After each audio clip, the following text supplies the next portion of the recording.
What would you say those two web series did for your career, The Guild and The Awkward Black Girl?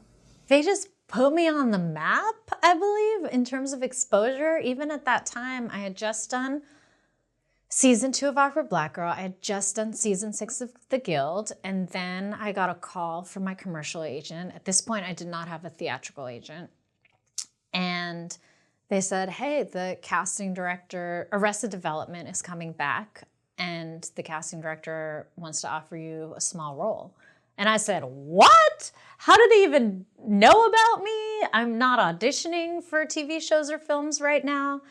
And they said they had been watching web series and they just discovered me. So that was getting to do an episode of Arrested Development was really, really special. And being on a proper television set with hair and makeup and craft services and them picking out my outfit and being on set with David Cross and Alia Shawkat, that was just an experience that I will never forget because I wasn't expecting it at the time. Would you say you're here now because of those two series? Like, has your life, sort of your career, the trajectory of it, because of those series, the timing was right, that it just brought other great things into your life, other roles? Oh, yeah. I credit Awkward Black Girl with pretty much my entire career and the path that I personally chose to take, which is creating my own content and putting my own stuff out there and taking risks and not sitting by the phone, waiting for it to ring, waiting for my agent to call me. Almost those calls, when they do come, are like presents because I'm continuing to make my own content. And then when my agent does call with something, I'm like, oh, that's cool. That's surprising and exciting. So I love that about my life. And definitely I credit everything to Awkward Black Girl. You talked about risk earlier, waiting by the phone, and now you know that you can take chances and a risk to create your own work. But even from a young age, it sounds like with the spelling bees, for however long that lasted, that's a risk. That was definitely a risk, especially at that time. I was a shy, introverted kid. So to get up in front of an audience, I remember that moment because when you're in a class of 8 and you're just doing the spelling bee, there's no audience. It's just like you get your word right or wrong, and if you get it wrong, you just sit and you become the audience. And I was around my friends, so I do remember going to regionals and seeing that huge audience, and that probably scared me off as well. So, you know what? I'm just making excuses for spelling the word radish wrong. But anyway, so because I see you as that you have a lot of, you wouldn't be fearful of challenges, but it seems like you. Yeah, I'm not fearful of challenges now. I will say, like I said, I was a shy, introverted kid, and then in 7th grade, when I switched to public school and had all these friends, I looked in the mirror and I said to myself, I cannot be shy and introverted anymore. And then I just switched. And then I was getting kicked out of math class because I was talking too much. There was a discussion on Twitter a few weeks back about the film community, the writing community, and the wrong way and the right way to do something. And I just wondered what your thoughts are on that. Like, is there a wrong way to make a movie? Is there a right way? You know, you talked about over the course of the pandemic, you made watching movies sort of your film school. But there is a dogma of, you know, this is the right way to do something, the right way to enter a scene, to end a scene. Do you feel that? Or everyone should have their own unique style?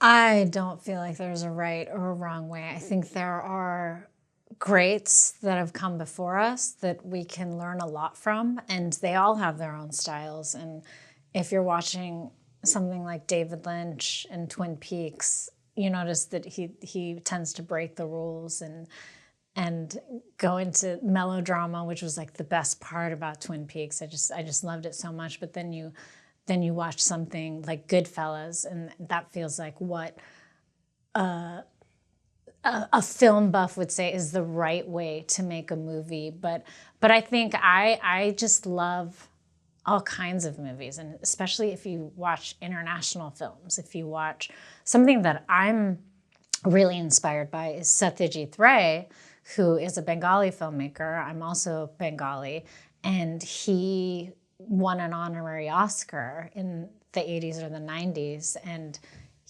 what he did was he kind of broke off. Well, he didn't want to make Bollywood type movies, which is what India was known for at the time. And he just went into the villages and started focusing on women in the villages. And he would write these amazing stories about just regular women and what they were going through. And it wasn't about being rich, and it wasn't about musical dance numbers. And it was just like a quiet story. And so what I believe is there's not a right or wrong way to do or create art. And I think what's exciting to me is when you do get out of those boxes. And we were talking about risk. When you take a risk and maybe it doesn't pan out the way that you wanted to in this project, then you don't do it again in the next one. You take a different kind of risk. And I love when projects surprise me. I love it when they go a certain way or do a certain thing that I'm not expecting. And that's what's exciting to me about art, which movies and TV shows fall into as well. Has anyone said that to you? Like, this should be more this? If you do it more this way, it'll have more marketability? I believe that happens more in the screenwriting process and not really in the filmmaking process. I get notes from my scripts and my pitches, and honestly, most of the time, the notes make the project better. So it allows me to think about the project in a different way that I may not have seen before. And that's what's really exciting. Sometimes what happens is you'll go through like a circle of notes, taking you back to that same place where you started, but now you're more clear about why you started with that story. So I appreciate notes. I love getting very hard critical notes on my work. And I won't necessarily take 100% of the notes, but each note allows me to think about the scene or my characters or the work in a different way. So I'm like, okay, where is this note coming from? What is the person not attaching onto? What are they not getting in this part? And that's where the actual note is coming from. So getting notes to me is very, very awesome, because generally every time I've gotten notes and I've done the rewrite, it's a better script than what I had written before.